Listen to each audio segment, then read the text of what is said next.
Hello viewers, in this video I'll show you how to fix Instagram music is not working problem. If you want to solve this problem, please follow the step. Step 1. Long press on Instagram application. Go to apps info. Click on storage. Again click on clear data. Tap on clear cache data.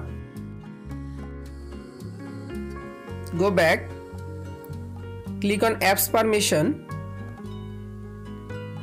You make sure your all apps permission is allowed. Step 3. Open Play Store. Go to search. Search Instagram application. Update your Instagram application latest version. Step 4. Restart your device.